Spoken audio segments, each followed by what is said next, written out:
Pinocchio at last ceases to be a puppet and becomes a boy.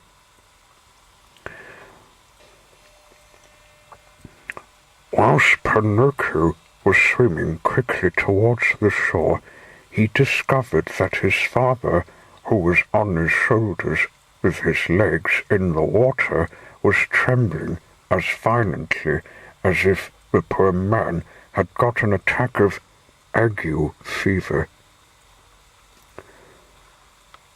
Was he trembling from cold or from fear? Perhaps a little from both, the one and the other. But Pinocchio, thinking that it was from fear, said to comfort him, "Courage, Papa. In a few minutes we shall be safe on shore."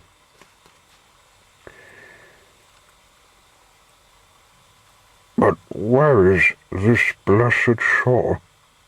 asked the little old man, becoming still more frightened, and screwing up his eyes as tailors do when they wish to thread a needle.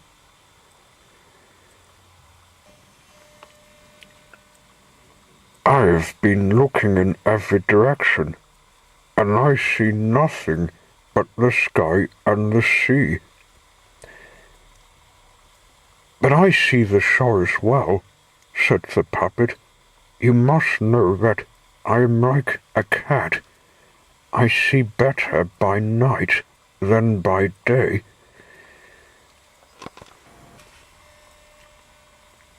Poor Pinocchio was making a pretense of being in good spirits, but in reality, he was beginning to feel discouraged. His strength was failing. He was gasping and panting for breath. He could do no more, and the shore was still far off. He swam until he had no breath left. Then he turned his head to Geppetto and said in broken words, "Papa, help me, I am dying."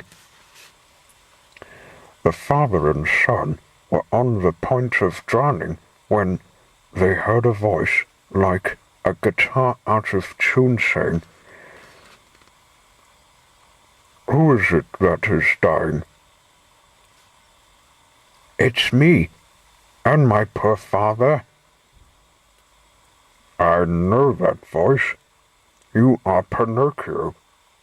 "Precisely. And you?"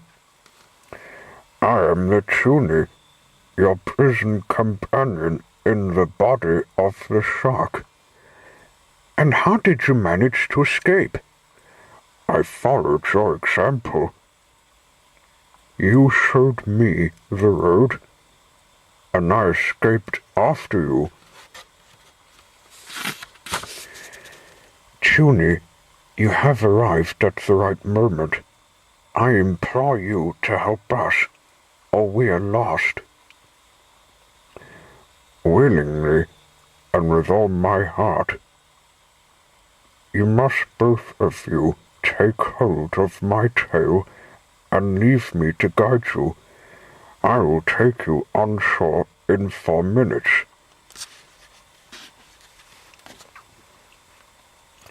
Geppetto and Pinocchio, as I need not tell you, accepted the offer at once, but instead of holding on by his tail, they thought it would be more comfortable to get on the tunny's back. Having reached the shore, Pinocchio sprang first on land, that he might help his father to do the same. He then turned to the tunny and said to him in a voice full of emotion, "My friend, you have saved my papa's life. I can find no words with which to thank you properly." "Permit me at least to give you a kiss as a sign of my eternal gratitude." The tunny put his head out of the water, and Pinocchio, kneeling on the ground, kissed him tenderly on the mouth. At this spontaneous proof of warm affection, the poor tunny, who was not accustomed to it, felt extremely touched, and ashamed to let himself be seen crying like a child, he plunged under the water and disappeared. By this time the day had dawned. Pinocchio, then offering his arm to Geppetto, who had scarcely breath to stand, said to him, "Lean on my arm, dear Papa, and let us go. We will walk very slowly, like the ants, and when we are tired, we can rest by the wayside." "And where shall we go?" asked Geppetto. "In search of some house or cottage where they will out of charity give us a mouthful of bread and a little straw to serve as a bed." They'd not gone 100 yards when they saw by the roadside 2 villainous-looking individuals begging. They were the cat and the fox, but they were scarcely recognizable.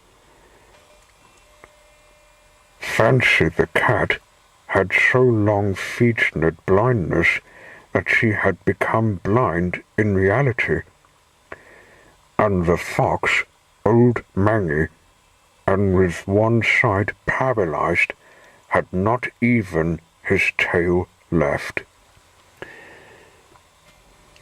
That sneaking thief, having fallen into the most squalid misery, one fine day had found himself obliged to sell his beautiful tail to a travelling peddler,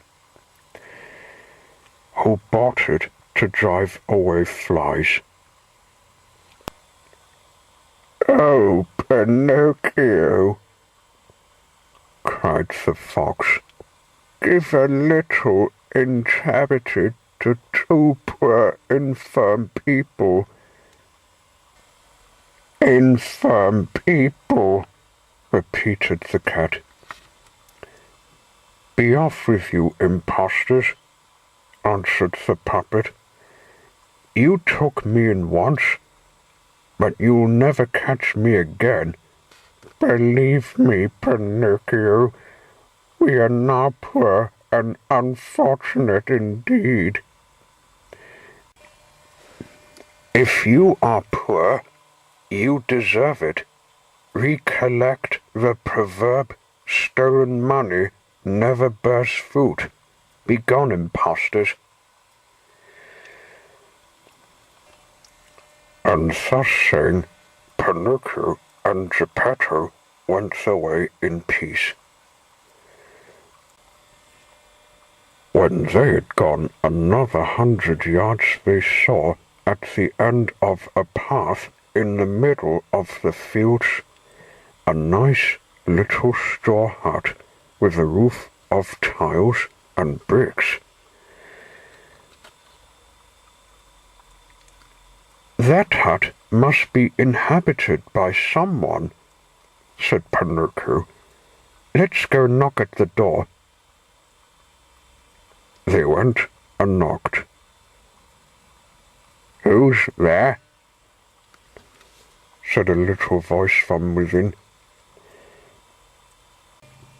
"We are a poor father and son without bread and without a roof," answered the puppet. "Turn the key and the door will open," said the same little voice. Pinocchio turned the key and the door opened. They went in and looked here there and everywhere, but could see no one. "Oh, where is the master of the house?" said Pinocchio, much surprised. "Here I am, up here." The father and son looked immediately up to the ceiling, and there, on a beam, they saw the talking cricket. "Oh, my dear little cricket," said Pinocchio, bowing politely to him. "Ah, now you call me your dear little cricket. But do you remember the time when you threw a hammer at me to drive me from your house?"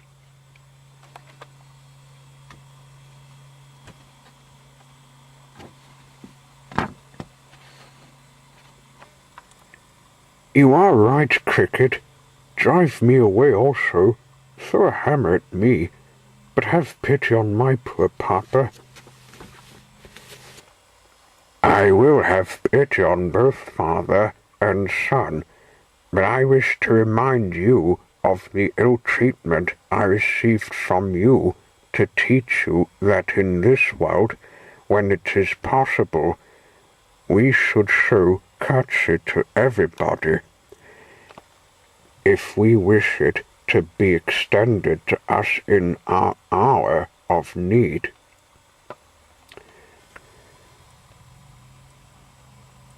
"You are right, cricket, you are right, and I will bear in mind the lesson you have given me. But tell me how you managed to buy this beautiful hat." "This hat was given to me yesterday by a goat whose wool was of a beautiful blue color." "And where is the goat gone?" asked Pinocchio with lively curiosity. "I do not know." "And when will it come back?" "It will never come back. It went away yesterday in great grief and bleating. It seemed to say, 'Pinocchio, I shall never see him more.' By this time the shark must have devoured him."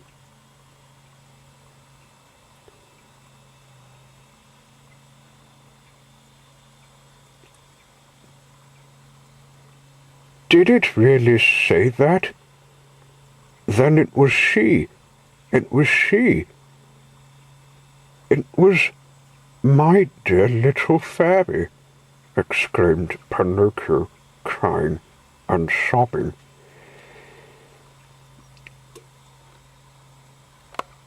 When he had cried for some time, he dried his eyes and prepared a comfortable bed of straw for Geppetto to lie down on. Then he asked the cricket, "Tell me, little cricket, where can I find a tumbler of milk for my poor papa?" "3 fields off from here, there lives a gardener called Giangio, who keeps cows.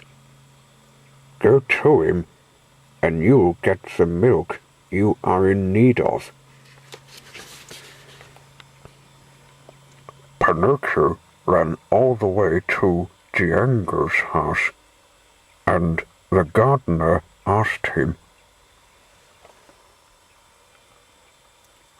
"How much milk do you want?" "I want a tumblerful." "A tumbler of milk costs a halfpenny.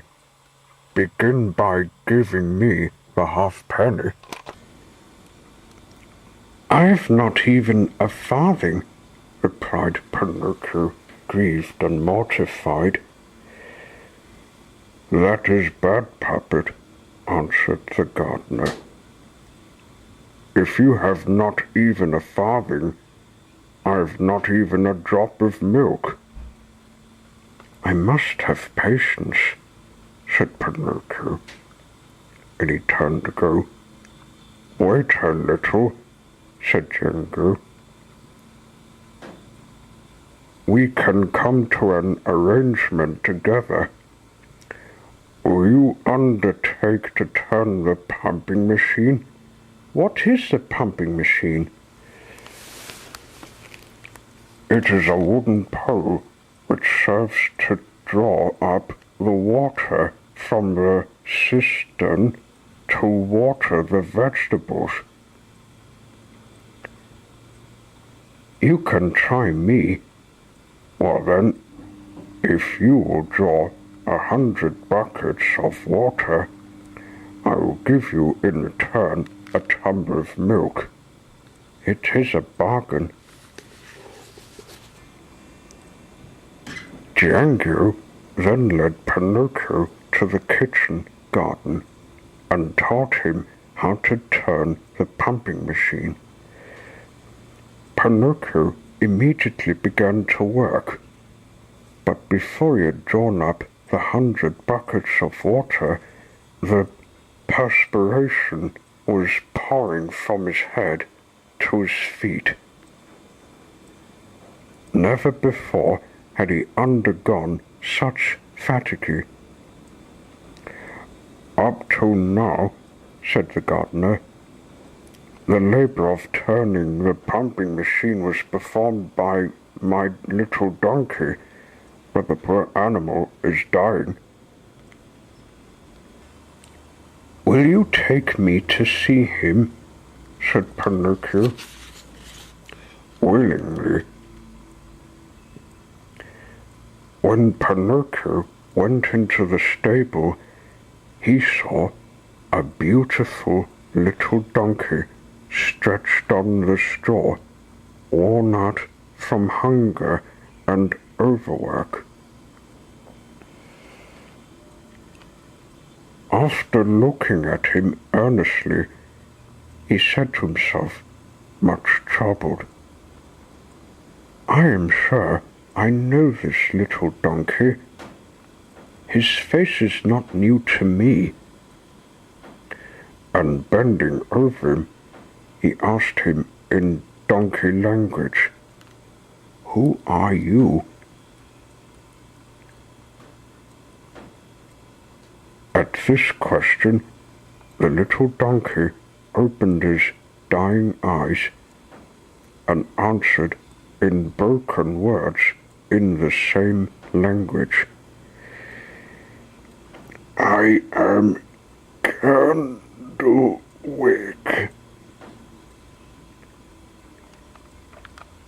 And having again closed his eyes, he expired. "Oh, poor Candlewick," said Pinocchio in a low voice, and taking a handful of straw, he dried a tear that was rolling down his face. "Do you grieve for a donkey that cost you nothing?" said the gardener. "What must it be to me who bought him for ready money?" "I must tell you, he was my friend." "Your friend?" "One of my schoolfellows." "How?" shouted Django, laughing loudly. "How do donkeys for schoolfellows? I can imagine what wonderful lessons yours must have been." The puppet, who felt much mortified at these words, did not answer, but taking his tumbler of milk, still quite warm, he returned to the hut. And from that day, for more than 5 months, he continued to get up at daybreak every morning to go and turn the pumping engine to earn the tumbler of milk that was of such benefit to his father in his bad state of health. Nor was he satisfied with this, for during the time that he had over, he learnt to make hampers and baskets of rushes, and with the money he obtained by selling them, he was able, with great economy, to provide for all the daily expenses. Amongst other things, he constructed an elegant little wheelchair, in which he could take his father out on fine days to breathe a mouthful of fresh air.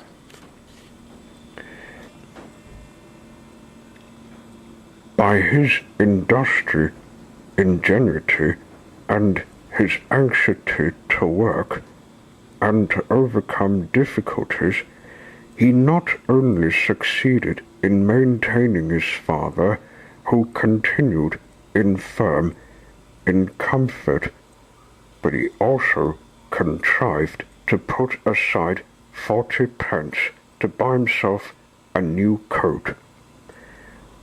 One morning he said to his father, "I am going to the neighbouring market to buy myself a jacket, a cap, and a pair of shoes. When I return," he added, laughing, "I shall be so well dressed that you will take me for a fine gentleman." And leaving the house, he began to run merrily and happily along. All at once he heard himself called by name, and turning round, he saw a big snail crawling out from the hedge. "Don't you know me?" asked the snail. "It seems to me, and yet I am not sure. Do you not remember the snail who was lady's maid to the fairy with the blue hair? Do you not remember the time when I came downstairs to let you in, and you were caught by your foot, which you had stuck through the house door?" "I remember it all," shouted Pinocchio. "Tell me quickly, my lovely little snail. Where have you left my good fairy? What is she doing? Has she forgiven me? Does she still remember me? Does she still wish me well? Is she far from here? Can I go and see her?" To all these rapid, breathless questions, the snail replied in her usual phlegmatic manner, "My dear Pinocchio, the poor fairy is lying in bed at the hospital." "At the hospital? It is only too true. Overtaken by 1,000 misfortunes, she has fallen seriously ill, and she has not even enough to buy herself a mouthful of bread." "Is it really so? Oh, what sorrow you have given me! Oh, poor fairy, poor fairy, poor fairy! If I had 1,000,000, I would run and carry it to her. But I have only 40 pence. Here they are. I was going to buy a new coat. Take them, snail, and carry them at once to my good fairy." "And your new coat?" "What matters my new coat? I would sell even these rags that I have got on to be able to help her. Go, snail, and be quick, and in 2 days return to this place, for I hope I shall then be able to give you some more money." Up to this time, I've worked to maintain my papa. From today, I will work 5 hours more, that I may also maintain my good mamma. Goodbye, Snail. I shall expect you in 2 days. The snail, contrary to her usual habits, began to run like a lizard in a hot August sun. That evening, Pinocchio, instead of going to bed at 10 o'clock, sat up till midnight had struck, and instead of making 8 baskets of rushes, he made 16. Then he went to bed and fell asleep. And whilst he slept, he thought that he saw the fairy smiling and beautiful, who, after having kissed him, said to him, "Well done, Pinocchio. To reward you for your good heart, I will forgive you for all that is past." Boys who minister tenderly to their parents and assist them in their misery and infirmities are deserving of great praise and affection, even if they cannot be cited as examples of obedience and good behavior. Try and do better in the future, and you'll be happy. At this moment, his dream ended, and Pinocchio opened his eyes and awoke. But imagine his astonishment when, upon awakening, he discovered that he was no longer a wooden puppet, but that he had become, instead, a boy. Like all other boys, he gave a glance round and saw that the straw walls of the hut had disappeared, and that he was in a pretty little room, furnished and arranged with a simplicity that was almost elegance. Jumping out of bed, he found a new suit of clothes ready for him, a new cap, and a pair of new leather boots that fitted him beautifully. He was hardly dressed when he naturally put his hands in his pockets and pulled out a little ivory purse on which these words were written: "The fairy with blue hair returns the 40 pence to a dear Pinocchio and thanks him for his good heart."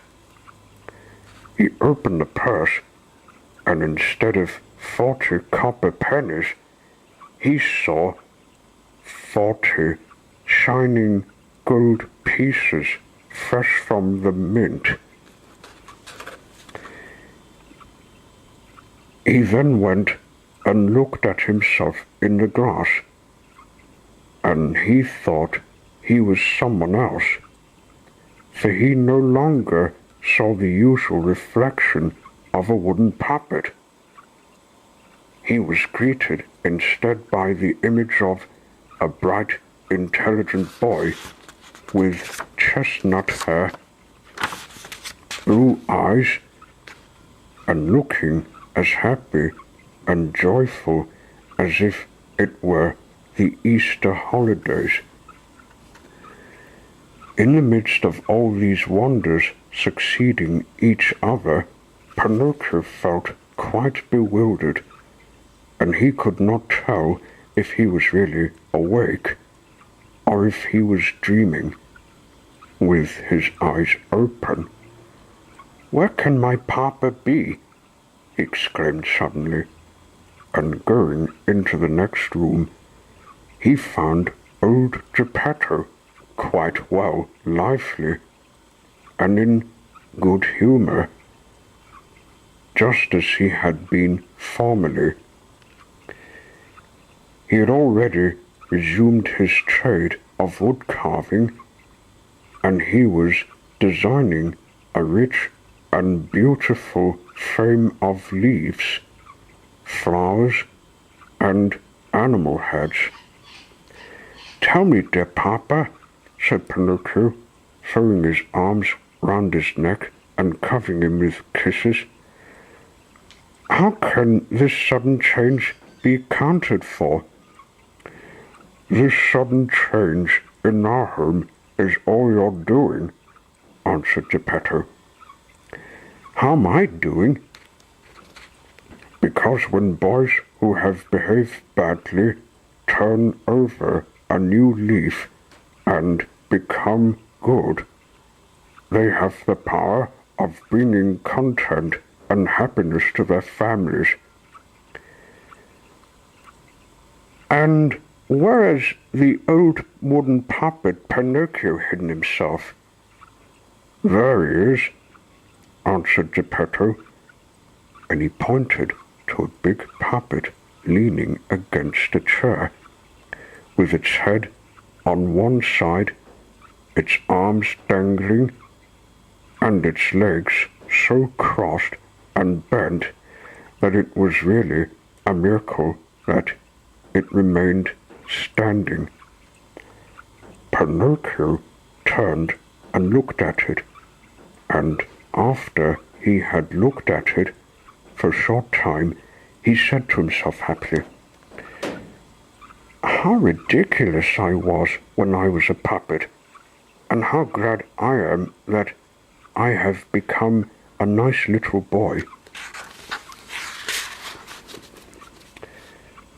And that's the end of the story, Pinocchio, the Tale of a Puppet, by Carlo Collodi.